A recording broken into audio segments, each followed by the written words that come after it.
Bonjour à tous et bienvenue pour ce nouveau live France DevOps. Est-ce que vous nous entendez bien? N'hésitez pas à mettre un petit message dans le chat sur LinkedIn pour confirmer que le son est OK et que la vidéo également.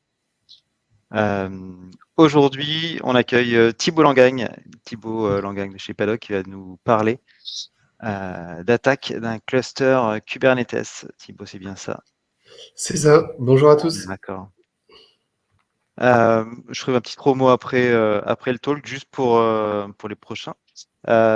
Juste d'un point de vue logistique, encore une fois, pour les questions-réponses, n'hésitez pas à les mettre sur LinkedIn. Nous, on a la remontée des messages qui passent et puis on ira faire un petit tour de temps en temps entre chaque section, que Thibaut puisse y répondre. Thibaut, je te laisse la parole et puis on se dit à tout à l'heure. Je quitte la scène. Bon Ça courage. marche. Merci Thomas. Tout le monde voit bien mon écran, c'est bon?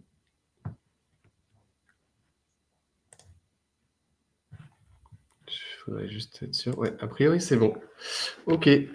Alors, merci à tous d'être venus pour cette présentation. Je vais vous faire une démonstration d'attaque de cluster. Effectivement, là, on a un cluster qui est très vulnérable pour les besoins de la démonstration. Je vais faire plusieurs chemins d'attaque. Vous montrer aussi les conséquences que ça peut avoir. Là, on va être dans un compte AWS, donc sur un cluster EKS managé. Il y a des attaques qui sont spécifiques aussi à AWS, mais qui peuvent se transposer sur Azure, sur GCP. On pourra potentiellement en parler plus tard. J'essaierai d'aller voir dans le chat entre chaque attaque, voir s'il y a des questions. Alors, du coup, on va partir d'une application web vulnérable qui est exécutée dans un pod. Donc, c'est le petit pod qu'on voit à gauche. J'ai créé une application qui est volontairement vulnérable avec une remote code execution, donc la possibilité pour l'attaquant d'exécuter un shell sur l'application web. Ça, c'est vraiment l'étape 1 pour que l'attaquant ait un pied dans le cluster Kubernetes. Et après, on va parler uniquement d'attaque sur Kubernetes. Donc, vous pouvez voir le premier chemin vers le bas.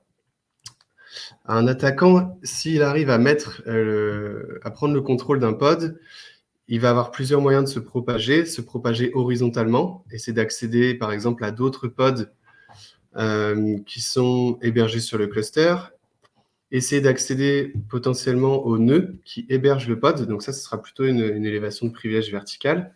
C'est la flèche 2, ici, on va s'escape en fait du conteneur, de l'environnement conteneurisé pour accéder à l'hôte. Une fois qu'on a accès à l'hôte, on peut, à l'inverse, accéder à d'autres pods qui sont hébergés sur le nœud. Ça, c'est la flèche numéro 3. On va essayer de déterminer un pod qui aurait des droits plus élevés que le nôtre et s'exécuter dedans pour obtenir des credentials. Donc, par exemple, dans un use case assez classique, ce serait on prend le contrôle d'une application, on arrive à s'échapper sur le nœud et ensuite on accède à une application qui a des accès, par exemple, à une base de données. C'est le cas ici. Le pod admin en jaune a un secret Kubernetes qui est monté et qui a accès à une base de données RDS. Ça, c'est l'étape classique. Ça nécessite toujours de s'échapper de son pod. Par défaut, si vous suivez les bonnes pratiques de Docker et de Kubernetes, vous n'allez pas avoir ce genre de faille. On va regarder un peu pourquoi est-ce que c'est possible ici. Par contre, quelque chose qui est naturellement autorisé par défaut, c'est le deuxième chemin d'exploitation qu'on voit en haut, avec la flèche 5 et 6. Quand on est dans un cluster managé dans le cloud, en particulier sur AWS et GCP, le pod peut utiliser les mêmes mécanismes qui sont utilisés par le nœud pour interagir avec le cluster. Quand vous avez un groupe de nœuds dans un cluster EKS, quand la VM, le nœud, démarre, elle va exécuter un script au démarrage et ce nœud va devoir joindre le cluster Kubernetes. Donc en fait, ce qui va se passer, c'est que le nœud va contacter son serveur de metadata qui est disponible sur une adresse IP interne qui est 169.254.169.254 Et sur ce endpoint de metadata, elle va pouvoir obtenir les credentials de son role IAM, du role IAM qui a été associé au nœud.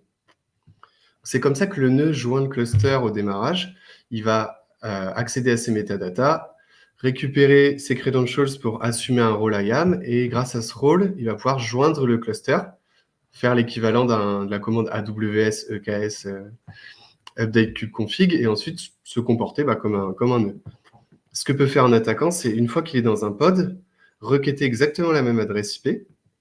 S'il n'y a pas de filtrage réseau, s'il n'y a aucune protection qui a été mise en place nativement, le pod va pouvoir lui aussi assumer ce rôle et soit se faire passer pour le nœud, donc pouvoir lire les pods, accéder à certaines informations, voire même parfois accéder à d'autres assets dans AWS.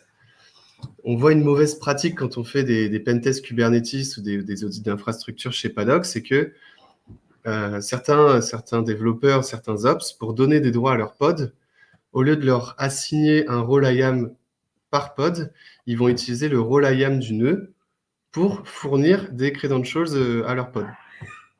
Et donc là, c'est ce que j'ai voulu illustrer ici. En fait, grâce à ce pod vulnérable, on va pouvoir assumer le role IAM du nœud. Et ce role IAM, il aura un droit de lecture sur tous les buckets du compte AWS.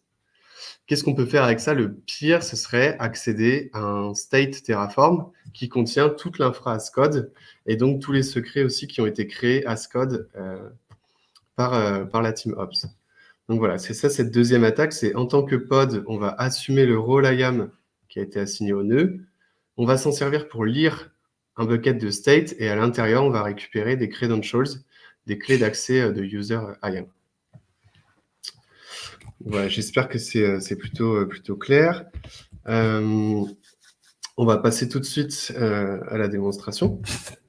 Donc là, en tant que hacker, j'ai créé une instance EC2 dans le même compte AWS, dans le même VPC pour simplifier les complexités réseau qu'il pourrait y avoir. Mais tout ce que je vais faire est tout à fait possible depuis Internet. Donc, j'ai hébergé une application web vulnérable qui s'appelle Image Tragique. Vous pouvez taper Image Tragique sur Google, c'est une faille assez classique, une faille d'upload d'images où si on upload un fichier qui a été crafté de la bonne manière, on peut exécuter une commande arbitraire sur le serveur. Et donc, ce que je vais exécuter, je vais zoomer un tout petit peu. Hop, Appearance, Zoom in.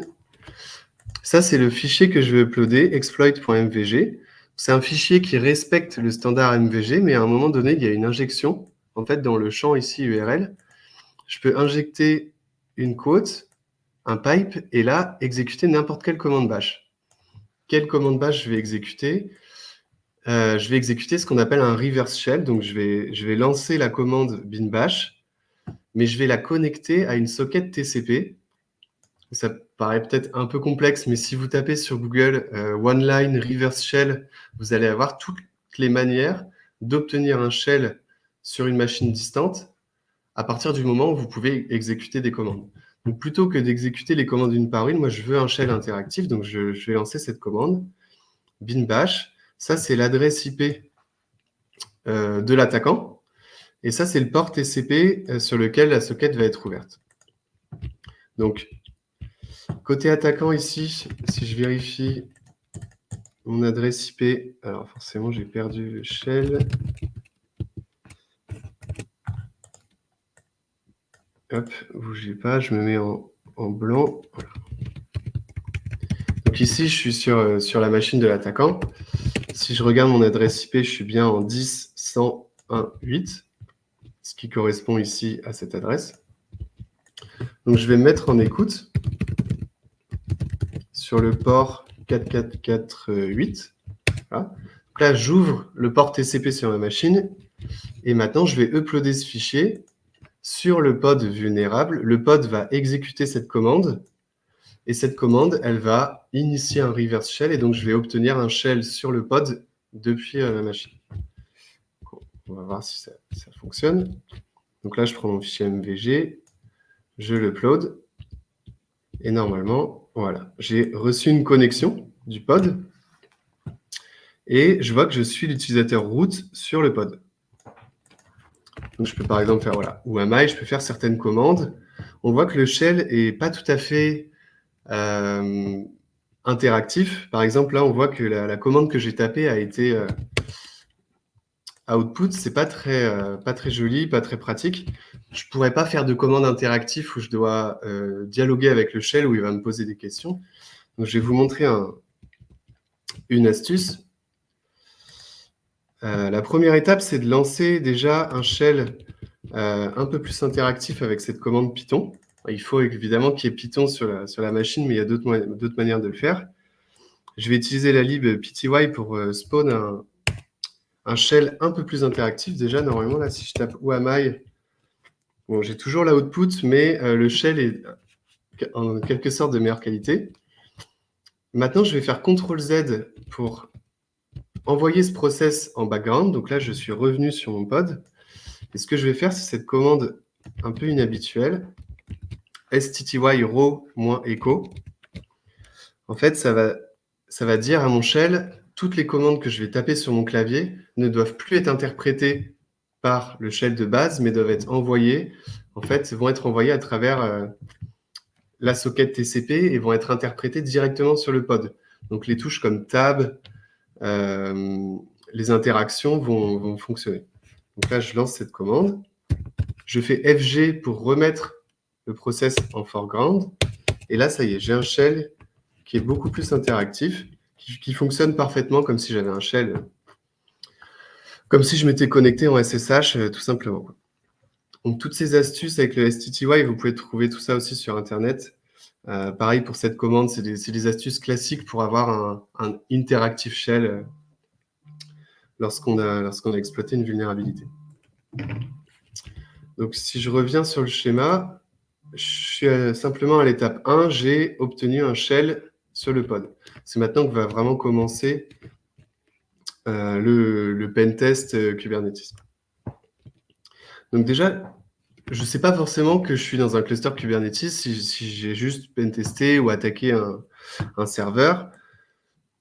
Déjà, le nom de l'image ici me fait penser à un cluster Kubernetes parce qu'on devine ici les ID qui sont créés automatiquement par Kubernetes. Ce que je peux commencer à faire, c'est essayer de voir un peu qu'est-ce que j'ai le droit de faire, où je me trouve. Si je fais un PS pour lister les process, je vois que j'ai mon process bash que j'ai lancé, qui a un PID qui est assez élevé. Donc, a priori, il y a beaucoup de process que je ne vois pas comme ça. Par contre, si je fais un PS Ox, là, je vois que je peux lister tous les process. Donc, je vois qu'il y a du Nginx, je vois qu'il y a probablement du userbin container D. Là, le shell est tronqué, mais on peut peut-être s'en douter. Et là, je vois que je vois à partir du PID 1. Donc, en tant qu'attaquant, je comprends que je suis dans un conteneur, mais que mon conteneur partage les PID avec le host, que je peux voir tous les PID qui sont présents sur le host. Déjà, ça, c'est une assez bonne nouvelle. Ça veut dire que si j'ai les capabilities Linux nécessaires, je vais pouvoir m'évader de mon conteneur et accéder au shell. Alors là, je vous montre comment le faire manuellement. Il y a des outils sur Git qui vont me permettre de lister toutes les manières de s'échapper d'un conteneur et qui vont vous expliquer comment faire. Là, je vous montre un peu plus manuellement. Ce que je vais faire, c'est que je vais regarder le numéro de mon process ici et je vais regarder quelles sont les capabilities de mon process, c'est-à-dire quels sont les droits que Linux a alloués à mon process.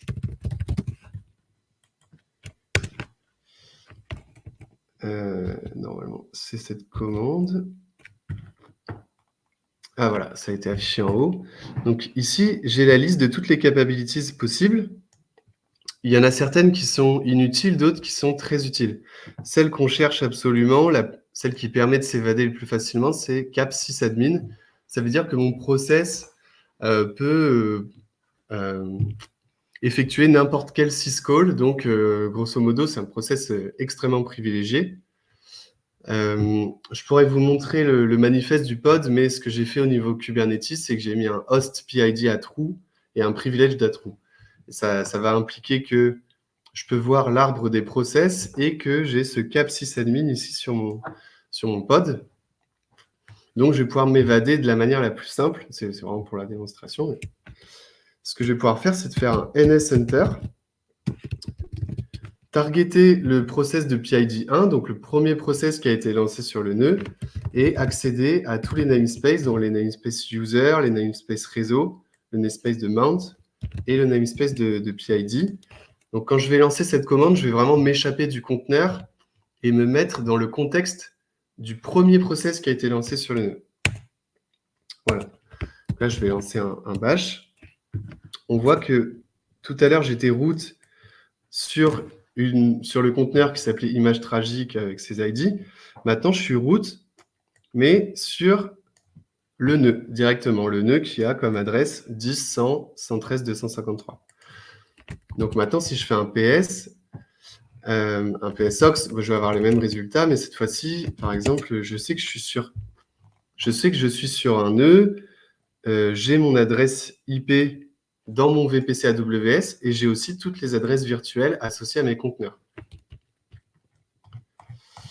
Je vais juste terminer cette partie-là, après je vais voir s'il y a des questions. Donc là, je peux lister par exemple tous les pods qui tournent sur mon nœud. Je vais faire un CTR, namespace k8s.io et je vais lister les conteneurs. Donc là, je vois, je vais faire un affichage un peu plus propre. Je vais juste afficher la deuxième colonne. Voilà. Donc là, je vois tous les pods qui tournent sur le nœud. Donc je vois par exemple, il y a Falco, qui est un détecteur d'intrusion. Ça pourrait me faire peur si j'étais un attaquant. Je vois qu'il y a un contrôleur Nginx aussi. Donc ça, c'est souvent des pods qui sont extrêmement privilégiés. C'est celui qu'on va targeter. Je vois qu'il y a aussi l'image que j'ai compromise. Il y a le CNI réseau. Voilà, il y a plein de corps DNS. Voilà, il y a plusieurs pods qui tournent. Donc, j'ai réussi à accéder au nœud. Et maintenant, comme je suis le nœud, je vais pouvoir rentrer dans n'importe lequel de ces pods, accéder à ces variables d'environnement, accéder aux secrets qui ont été configurés sur ces pods. Je peux faire énormément de choses. Il y a beaucoup d'attaques qui sont possibles à ce moment-là. Je ne vais pas tout vous montrer. Nous, ce qu'on va essayer, c'est d'utiliser ce pod pour élever nos privilèges et prendre le contrôle du cluster Kubernetes. Donc là, j'ai fait la flèche numéro 2. On a utilisé une mauvaise configuration de sécurité du pod pour accéder au nœud. Ça, c'est la première faille. C'était le host PID à true et privilege à true sur le manifeste du pod. Et la deuxième, la flèche numéro 3, cette vulnérabilité-là, on va l'exploiter parce que ce qu'ont fait les développeurs, et plutôt les ops, c'est qu'ils ont hébergé des pods privilégiés et des pods non privilégiés sur le même nœud.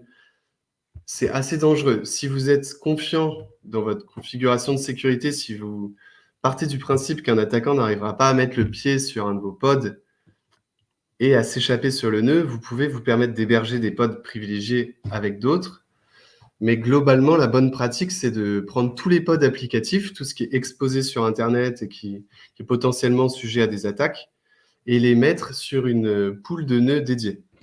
Et tout ce qui est pod interne, vos outils internes, Nginx, le DNS, tous les outils qui vont avoir besoin de certains privilèges, les mettre sur une pool de nœuds également dédiée. Alors, je vais voir s'il y a des questions. Là, on considère qu'on peut exécuter du remote code depuis une vulnérabilité de la web app. Oui, effectivement. Le but, c'était de vous montrer une attaque dans Kubernetes. Donc,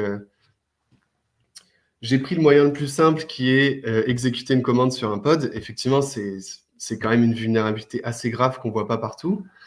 Il y a d'autres moyens d'accéder à un cluster Kubernetes. Parfois, les nœuds peuvent être exposés sur Internet, c'est très rare. Avoir une faille sur SSH, bon, ça, c'est extrêmement rare. Parfois, l'API aussi du cluster Kubernetes peut être exposée sur Internet. Par exemple, en 2000, je crois que c'était en décembre 2020 ou 2021, il y avait une faille critique qui targetait les API des clusters Kubernetes. Donc, toutes les personnes qui avaient exposé leur API Kubernetes sur Internet sans autre forme de protection que l'authentification pouvait être compromise. Ça a été le cas d'ailleurs. Il peut y avoir aussi d'autres manières d'attaquer un cluster, par exemple, une attaque de phishing sur un développeur. Le développeur a des droits sur Git et peut déployer des pods dans un cluster. Vous allez utiliser les droits du dev pour déployer un pod malveillant sur le cluster et accéder au cluster de cette manière-là. Il y a d'autres manières de faire. Là, je vous ai montré la plus simple. Et ensuite, c'est assez rare les RCE en pratique, effectivement. Une autre attaque qui est beaucoup plus courante, c'est les attaques de type server-side request forgery. Ça va être une attaque qui va viser à faire une requête réseau à un pod de manière arbitraire. Donc, en tant qu'attaquant, je vais envoyer une requête POST sur une API. Cette requête POST, en étant traitée par le backend, va générer une requête GET ou une requête POST sur un endpoint que je contrôle en tant qu'attaquant. Ça va me permettre de faire l'attaque numéro 5 sans avoir la possibilité d'exécuter du code sur la web app. On l'a encore vu il y a 2 semaines pendant un pentest. S'il y a une faille de type server-side request forgery, on va pouvoir requêter les métadatas du nœud directement. Ça marche aussi avec les lambdas. Vous allez pouvoir requêter les métadatas de la lambda et donc obtenir les credentials AWS de la lambda directement. Alors, je pourrais digresser à l'infini. Il y a des protections qui permettent d'empêcher ça. Aujourd'hui, par défaut, c'est un peu moins possible, mais c'est un autre exemple. Oui, j'ai utilisé CTR parce que j'ai pas regardé si kubectl était installé. On aurait pu faire un kubectl getpods aussi, ça aurait fonctionné. Parce que le nœud a une kubeconfig, il a créé sa kubeconfig au démarrage, donc ça aurait fonctionné, tout à fait. Il y a une autre question. Non, il n'y a pas forcément d'avantage à interroger containerd directement. Si le pod n'a pas de capacité sysadmin, ça va être plus compliqué de s'échapper. Je vous invite à regarder des articles Escape Docker, Capabilities. Il y a d'autres capabilities qui permettent de faire des attaques un peu plus compliquées avec des race conditions, des choses qui sont plus complexes, qui ont moins de chances de réussir. Encore une fois, je vous invite à utiliser des outils qui vont automatiser toutes ces recherches pour vous et vous proposer des chemins d'escape. Si on n'avait pas pu s'escape, on aurait pu faire d'autres types d'attaques, par exemple tenter des résolutions DNS pour accéder à des services internes au cluster. Par exemple, il y a 2 mois, j'avais un client, on avait une faille de type SSRF et on pouvait requêter en fait le vault interne qui était dans le cluster, qui n'était pas exposé avec un ingress, mais qui possédait un service. Et donc, depuis le pod vulnérable, on a pu requêter le vault et générer des tokens et élever nos privilèges, quoi. Donc bon, après, il faut être inventif, il y a plein de manières de faire. Ok, donc là, on est sur le nœud. Ah, j'ai perdu mon shell parce que j'ai pris trop de temps à vous répondre. Je vais recommencer rapidement. Je vais réuploader un SVG. Hop.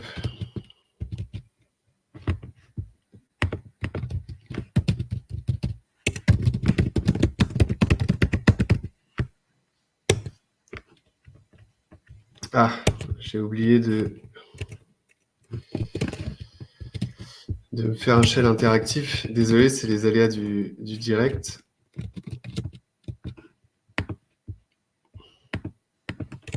Vous avez posé beaucoup de questions pertinentes aussi, alors forcément.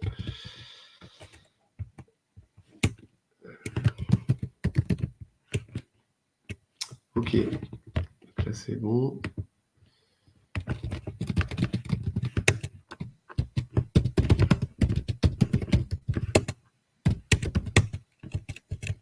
Ok.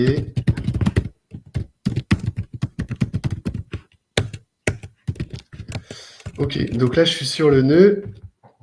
Et comme je vous disais, quand on liste les conteneurs, on peut se rendre compte qu'il y a un conteneur qui est assez intéressant, c'est le Nginx Ingress Controller. Voilà, qui est là, Nginx Ingress Controller. Lui, a priori, il a des droits RBAC assez élevés.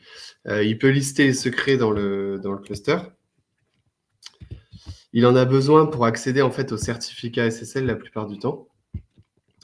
Donc, quelqu'un posait la question tout à l'heure, est-ce que kubectl est installé sur la machine? Là, je l'ai installé. Sinon, vous pouvez simplement downloader le binaire, le rendre exécutable. Normalement, la partition /temp est toujours accessible en écriture, sauf s'il y a eu un durcissement vraiment du système. Si vous avez fait, par exemple, des pods en... Ah non, là, on est carrément sur le nœud. Donc, si le nœud n'a pas été durci, vous pouvez aller dans /temp, télécharger des binaires, les rendre exécutables et du coup, être un peu plus à l'aise sur le nœud. Ça va forcément laisser des traces, mais ça reste intéressant. Donc là, je crée juste un alias kubectl pour lui dire l'adresse du serveur, c'est ta variable d'environnement Kubernetes Service Host. Et ne fais pas attention aux erreurs SSL. Rien de très intéressant. Alors, je vais vous montrer ici au niveau du code. Avant, il y a quelques versions de Kubernetes, j'ai plus exactement la version en tête. Lorsqu'un compte de service était créé dans Kubernetes, le secret qui contenait le token du compte de service était créé automatiquement. Donc, ce qui était possible de faire très simplement sur un nœud, c'était d'exécuter la commande mount, de chercher en fait tous les tokens qui étaient montés, donc pour chaque pod, et de les extraire et d'essayer de les utiliser pour lister des secrets. Donc on pouvait vraiment brute forcer en fait tous les comptes de service qui étaient associés à des pods qui étaient exécutés sur le nœud. Aujourd'hui, cette attaque-là, elle est plus possible, plus aussi simplement parce que quand on crée un compte de service dans les dernières versions de Kubernetes, il n'y a pas de secret qui est créé automatiquement. Les secrets, les tokens sont créés à la volée lorsqu'un pod le demande. En fait. Donc, j'ai simplifié un petit peu l'attaque. On n'a pas encore outillé cette partie-là. Si je liste les conteneurs et que je récupère le conteneur Nginx, je peux récupérer le PID en fait associé. Je vais vous montrer la commande comme ça. Je peux récupérer le PID associé en fait au conteneur Nginx et je peux m'exécuter dedans. Donc, je vais faire un cri ctl. Je peux exec directement dans le conteneur. Donc là, on voit que je suis dans etc Nginx.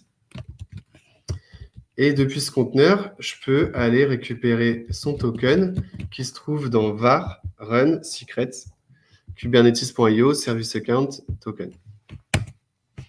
Donc là, j'ai récupéré un token qui a priori est très privilégié. Donc je vais exit ce shell, je retourne sur le nœud, j'exporte le token dans une variable d'environnement.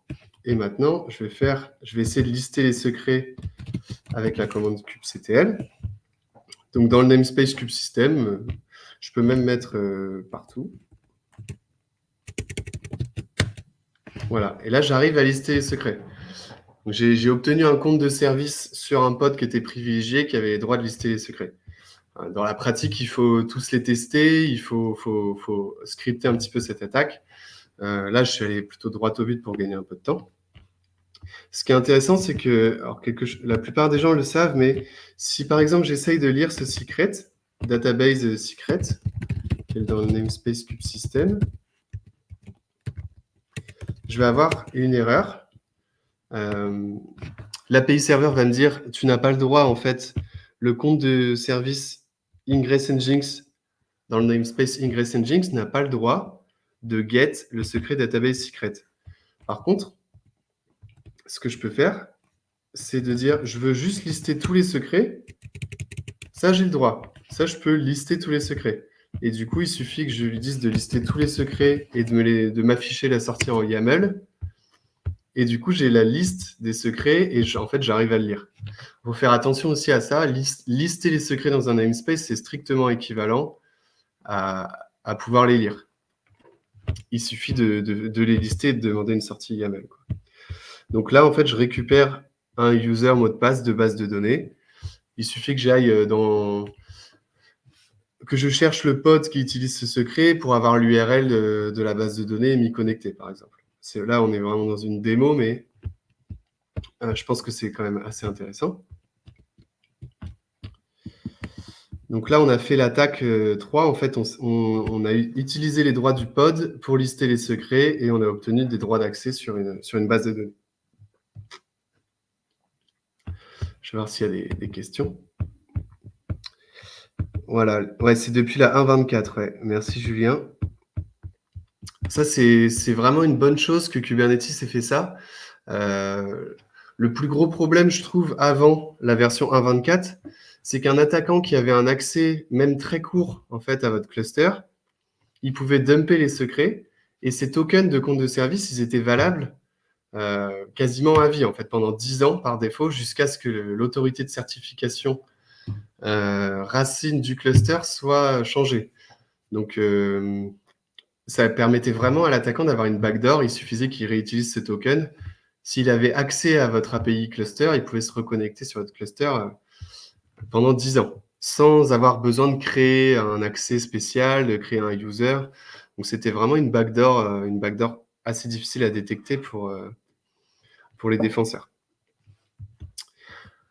Ok, donc on va passer à la deuxième partie de l'attaque. Je vais juste voir s'il y a d'autres questions. Non, pour l'instant, c'est bon. N'hésitez pas. Hein. Peut-être que je vais un peu vite sur certaines parties, il ne faut pas hésiter. On va utiliser la partie metadata des nœuds. Donc ça, c'est vraiment une faille très courante. Si vous ne créez pas de network policy pour interdire à vos pods d'accéder à cette URL, c'est toujours possible.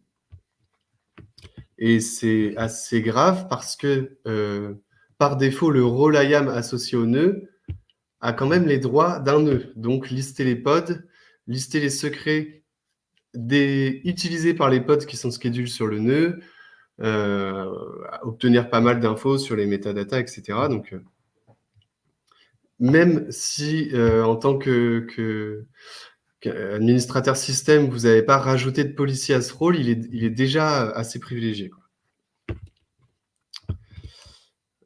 Ok, donc là, je suis sur le nœud. Je vais retourner sur le pod pour vraiment vous montrer que ça marche même depuis un pod. Il faut que j'exite 2 fois. Donc là, je suis vraiment sur le pod. Hein. D'ailleurs, j'ai assez peu de commandes. Normalement, j'ai quand même la commande curl, si tout va bien. Ouais. Donc en gros, si je curl les métadatas, c'est 169, 254, 169, 254. C'est un peu comme une URL de loopback. A priori, je peux requêter les métadatas. Alors là, il ne se passe rien. Pourquoi? Parce que justement, AWS a mis en place une protection. Où est-ce que ça se passe? Ah oui, ça se passe là. Si je requête les métadatas directement, j'ai pas de réponse. Pourquoi? Parce que c'est pour empêcher justement les attaques dont je parlais tout à l'heure de server-side request forgery. Si en tant qu'attaquant, je peux juste faire un get, c'est-à-dire un curl simple, à un serveur, au serveur de métadata, je ne vais pas pouvoir récupérer les métadatas. Maintenant, avec la nouvelle protection d'AWS, qui s'appelle IMDS v2, je dois d'abord faire une requête put. Je vais vous la montrer. Il faut d'abord que je fasse une requête put pour obtenir un token, et ensuite que je mette ce token-là dans mes headers HTTP pour faire un get. Donc, il faut juste faire un put sur latest API token avec ce header-là. Je ne suis pas sûr qu'il soit obligatoire, mais obtenir un token, et ensuite ce token, il faut l'inclure dans un header pour pouvoir explorer l'API. Ça empêche toutes les attaques où on ne peut faire que du get, puisqu'il faut faire un put avant. Donc, je récupère un token. Là, si je fais export token, echo token, normalement, voilà, j'ai ce token qui m'a été fourni par le serveur de metadata. Et maintenant, je peux requêter les metadatas et j'ai une réponse cette fois-ci. Donc, je peux avoir l'ID de l'instance, son IP, des informations sur le VPC, sur ses security groups, sur l'AMI qui est exécutée. Je peux avoir énormément d'infos. Nous, ce qui va nous intéresser, c'est la partie IAM Security Credentials. C'est là que va se trouver le rôle IAM et les credentials AWS qui nous intéressent. Donc d'abord, je vais récupérer le nom du node group. Donc si je fais un echo node group, là, ça c'est le nom du node group. Je ne pouvais pas deviner. Donc j'ai fait une première requête sur latest metadata IAM security credentials. Et maintenant, je vais faire une requête sur latest metadata IAM security credentials, le node group. Et là, ça va vraiment m'output un JSON avec les credentials dedans. Donc, je copie-colle cette commande. Voilà. Si je fais un cat creds.json, ici, je vais obtenir l'access key, la secret key et le token associé au rôle IAM qui a été fourni au nœud. Alors, juste, j'ai créé un petit script pour parser ce JSON et m'output un export assez simple.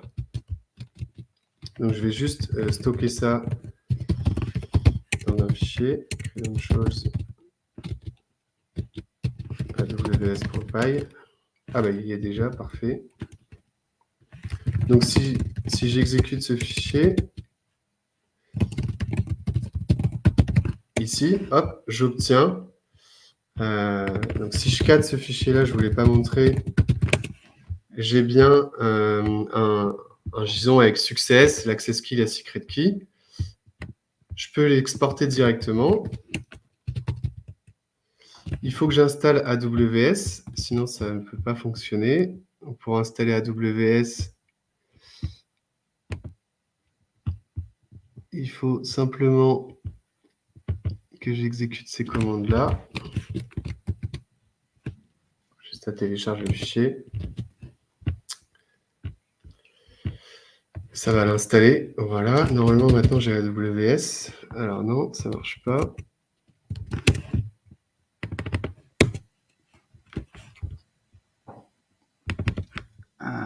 Tac. Je pense que j'étais pas dans le bon dossier.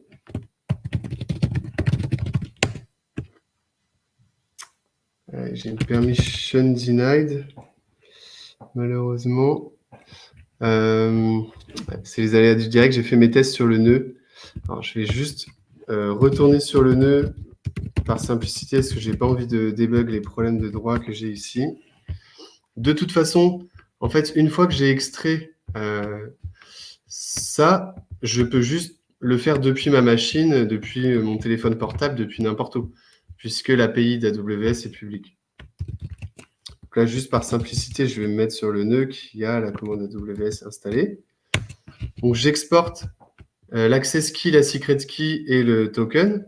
Et maintenant, si je fais un AWS et que je demande quelle identité j'ai, je vois que j'ai bien le rôle, assume rôle, le node group et le numéro de l'instance. Donc ça, c'est le nœud sur lequel je m'exécute. Donc j'ai vraiment l'identité du nœud du point de vue d'AWS.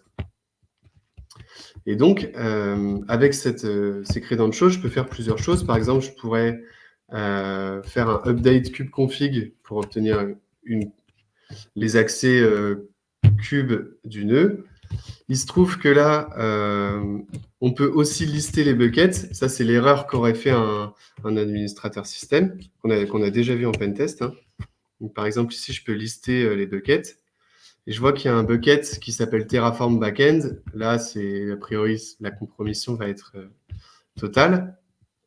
Je peux récupérer le fichier de state qui se trouve sur le bucket. Donc là, j'ai récupéré un fichier state.json. Et par exemple, si on regarde un petit peu ce qu'il y a dedans, donc si je cat le state et que je regarde le nom des ressources, j'ai beaucoup de this. Je vois que le cluster a été créé comme ça. Je vois certaines ressources Kubernetes. Et je vois qu'il y a un admin user access key. Bon, dans les faits, ça n'est pas forcément aussi évident, mais là, on se doute que ça, c'est une access key, secret key de quelqu'un qui est vraiment admin d'AWS. Parce que là, en l'occurrence, je ne suis pas admin. Je peux juste lister les buckets. Si par exemple, je fais un I am list users, voilà, je n'ai pas le droit. Mais on va pouvoir aller récupérer cette access key. Donc, ici, par exemple, si j'exécute cette commande, que je vais juste récupérer cette ressource, je vois que j'ai le secret et l'ID ici, l'access key admin. Donc, je vais les exporter en variable d'environnement. Donc là, on voit, j'ai fait un export access key, secret key. Et maintenant, si je refais un STS get caller identity, cette fois-ci, je suis un autre utilisateur. Et cette fois-ci, je peux faire ce que je veux. Par exemple, je peux lister les users. Là, il n'y en a qu'un. C'est sur un compte de test. Donc voilà, je vais juste supprimer l'access key secret key vu que je vous l'ai montré en live.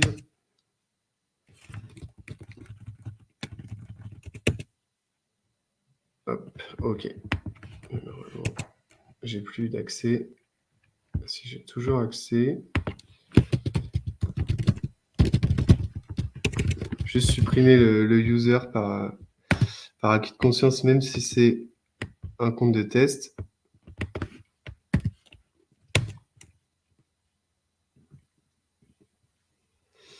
Ok, il faudra que je supprime les policies. Alors, une toute petite seconde.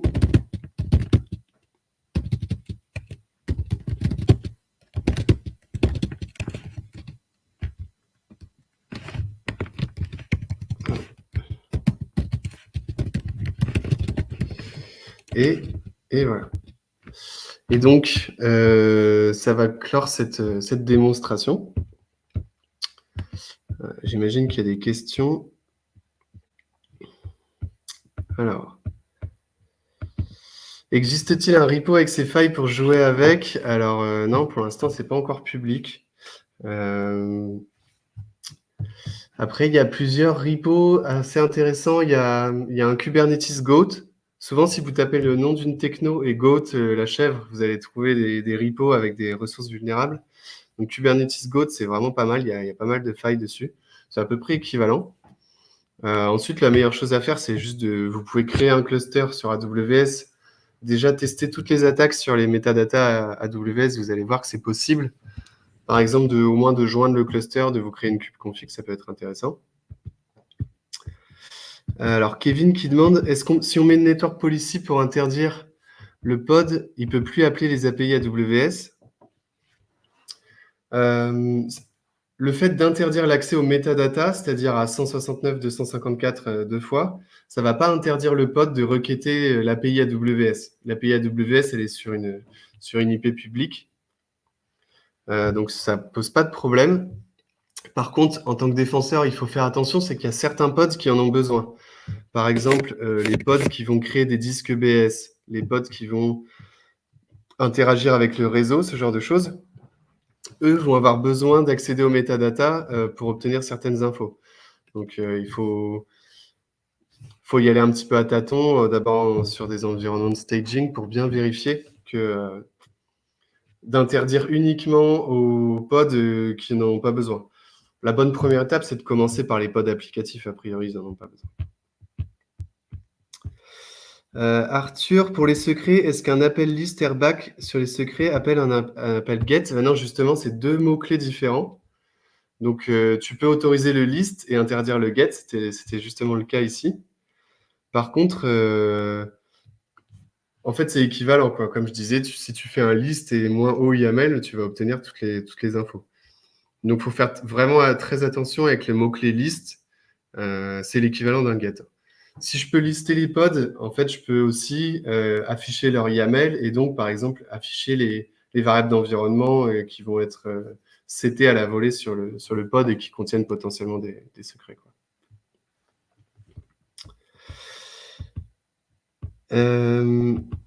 Ouais, et bah voilà, Marwan qui parlait de KubeGoat, ouais, c'est ça, kube-goat qui est plutôt pas mal. Une petite digression aussi, donc sur GCP, il y a les mêmes mécanismes d'accès aux métadatas.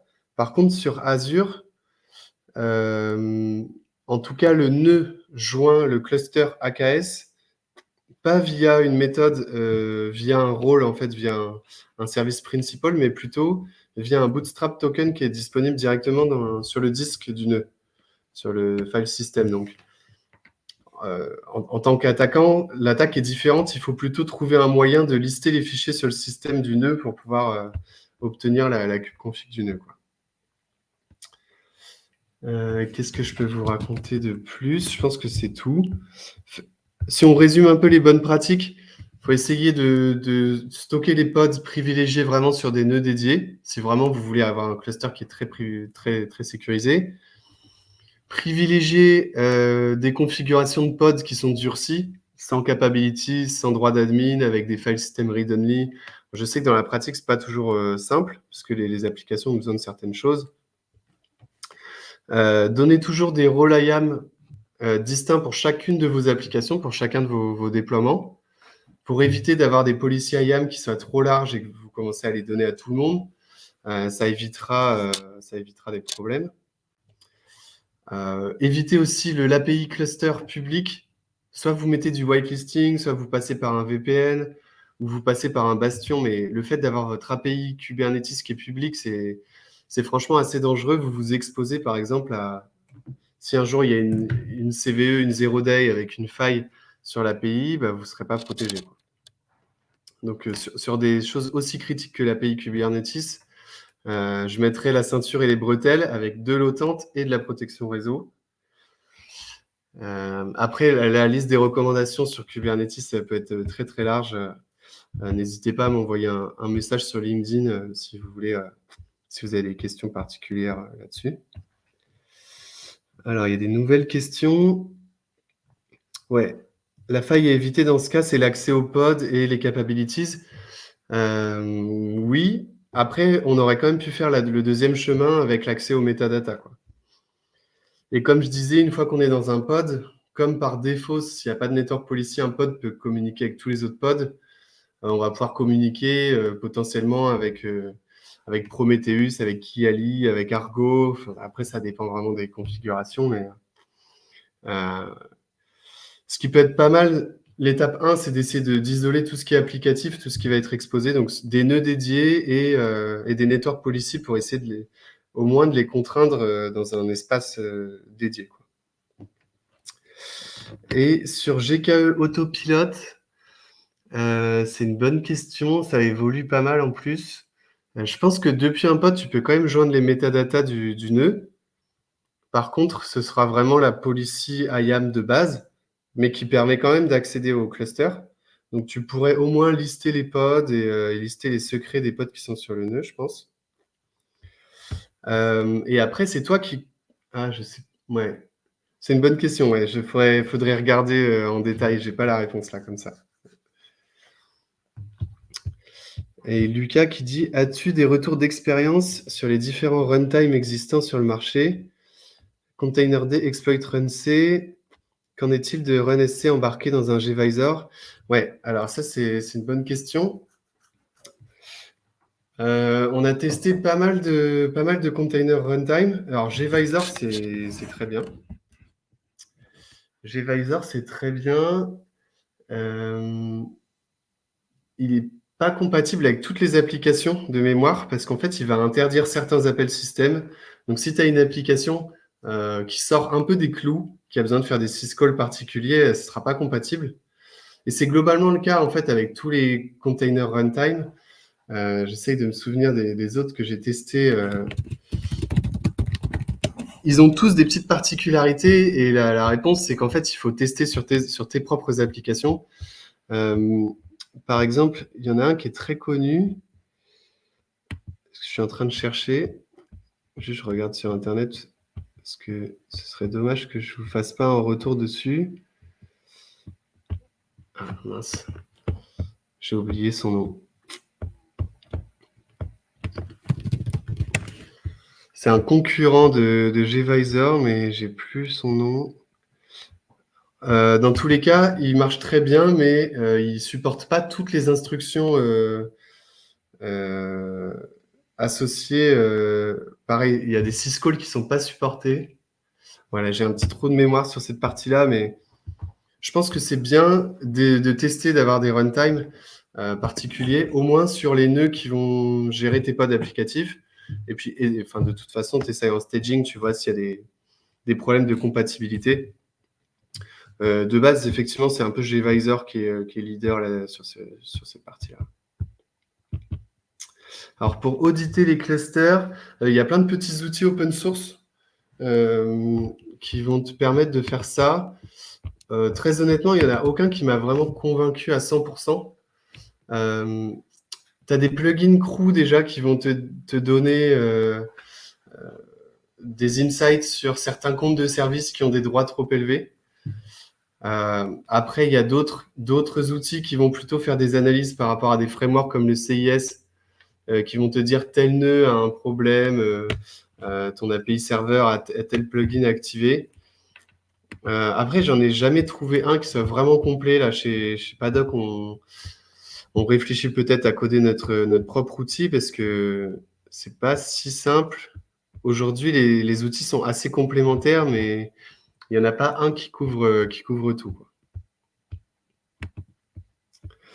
Pareil, si tu tapes par exemple Awesome Security Kubernetes, tu vas tomber sur des repos GitHub qui listent beaucoup d'outils.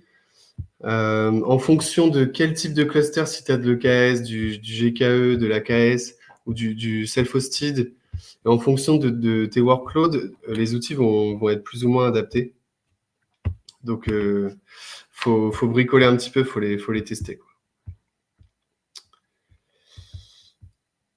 Kubescape, effectivement, ouais, qui est plutôt pas mal. Ouais. Celui-là, on l'avait testé, il est assez intéressant.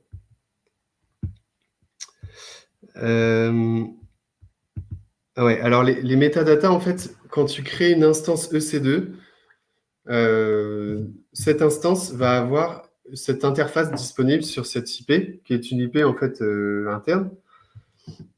Et cette IP, elle va servir pour que la machine virtuelle, elle puisse avoir toutes les informations dont elle a besoin. Parce qu'au moment où elle démarre, c'est juste une machine virtuelle. Donc, c'est cette instance qui va lui fournir son adresse IP, son nom de hôte dans AWS, etc.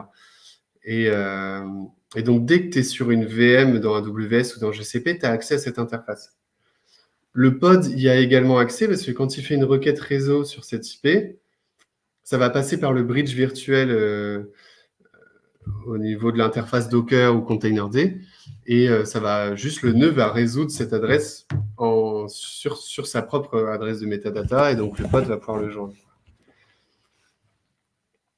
Même si tu n'es pas dans le namespace Linux network du nœud, ça va fonctionner, quoi. Ouais, alors tout ce qui est distroless, ce qui est vraiment pas mal, surtout si tu cumules distroless, donc ça va être vraiment, pour ceux qui ne savent pas, des images Docker vraiment minimes, avec uniquement les fichiers qui sont nécessaires à l'exécution, en plus d'avoir une image plus légère, plus rapide. Ça va vraiment compliquer le travail d'un attaquant parce qu'il va lui manquer tous les outils comme curl, par exemple. Ça va vraiment le ralentir. Il va devoir user d'imagination pour télécharger les premiers binaires dont il a besoin, puis d'autres binaires, etc. Et ça va laisser plus de traces. Ça va permettre aux défenseurs plus facilement de le détecter si vous avez des outils de détection d'intrusion. Ce qui est très bien, c'est de le cumuler avec des read-only file system. Et là, l'attaquant, il est vraiment coincé, quoi. Il est obligé de faire du bash et potentiellement les quelques binaires qui sont disponibles. Donc ça, c'est vraiment aussi une bonne pratique de faire du distroless. Voilà, ça va limiter sa propagation. Après, c'est toujours une question il va être ralenti. Mais à partir du moment où il peut exécuter du bash, En Bash, tu peux quasiment tout faire. C'est juste que ça va demander des compétences supplémentaires et ça va le ralentir, quoi. Si tu n'as ni accès au VM ni au pod, non. Parce que c'est comme si tu tapais ta loopback, en fait. Les métadatas, c'est comme si tu tapais 127.0.0.1, en fait, en quelque sorte. Pas mal de bonnes questions, en tout cas. C'est cool.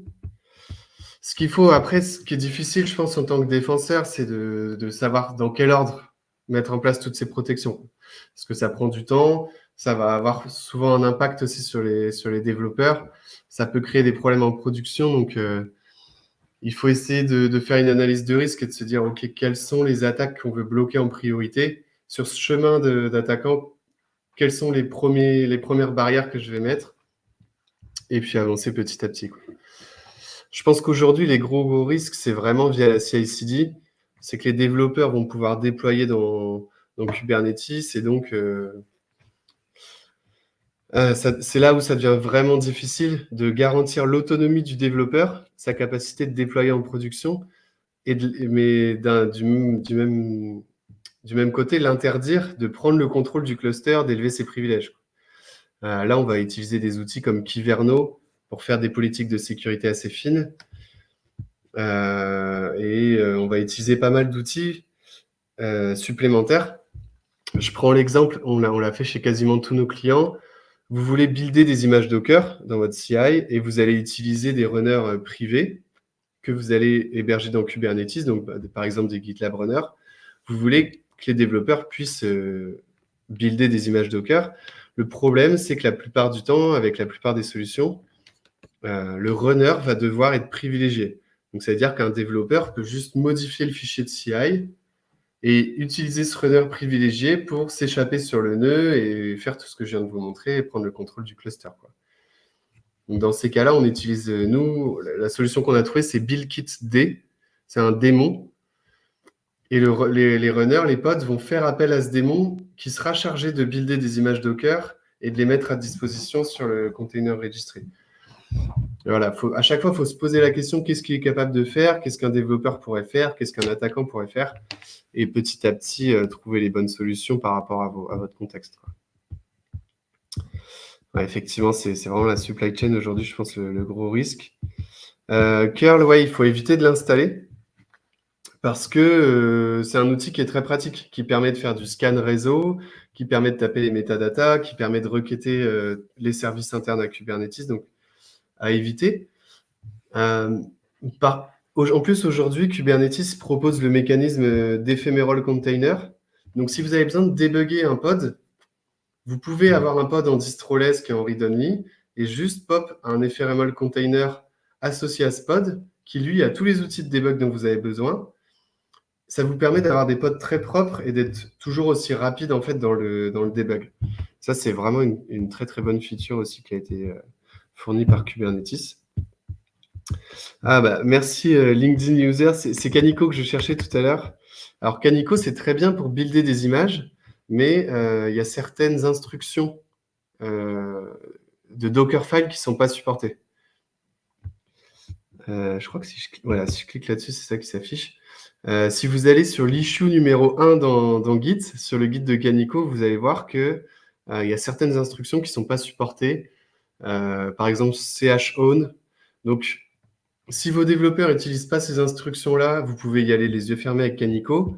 Par contre, si vos Dockerfiles contiennent ces instructions-là, bah, vous n'allez pas pouvoir utiliser Canico. Et dans ce cas-là, je vous conseille plutôt BuildKit-D. Un autre avantage de BuildKit-D aussi, c'est que comme il tourne en mode serveur, nous, on a eu un gain de 30% sur un de nos gros clients sur les temps de build, parce qu'en fait, il va pouvoir mettre en cache énormément de choses.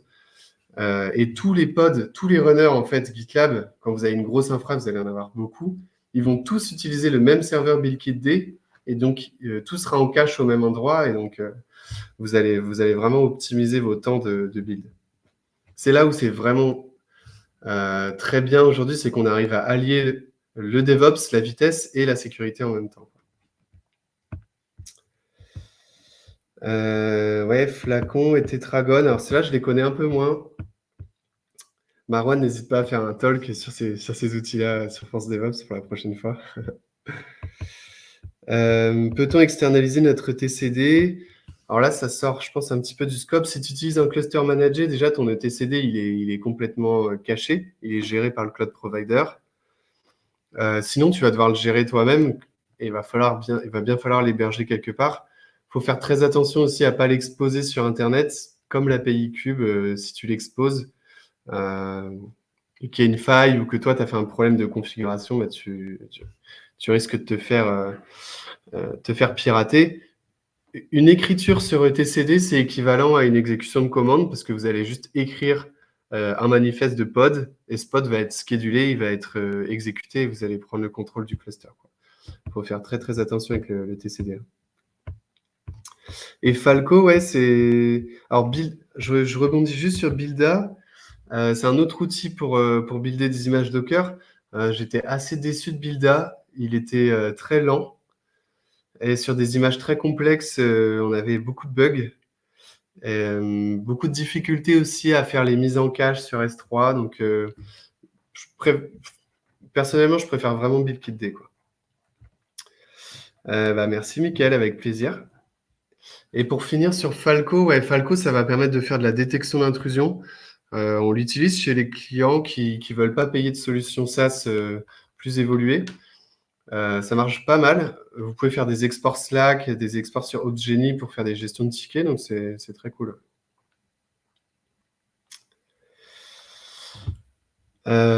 Istio, ça va te permettre de faire de la... Il y a beaucoup de questions, c'est cool.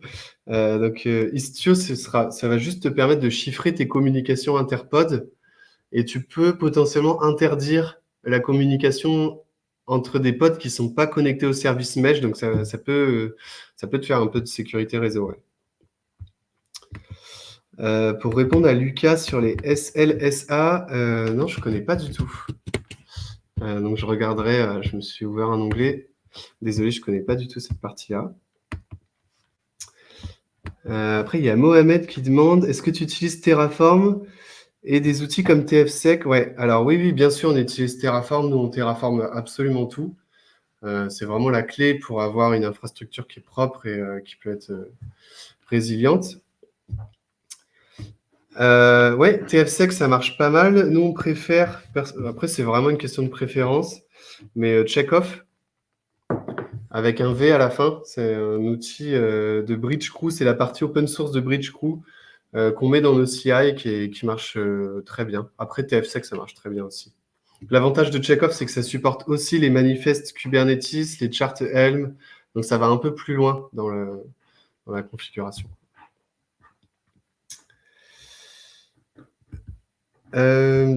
Alors, WazooS, c'est pas mal. Je ne l'ai pas trop utilisé, donc je ne peux pas trop faire de retour dessus. Est-ce qu'il y a des failles de type DDoS au niveau de Kubernetes ou rien de plus que des VM classiques? Je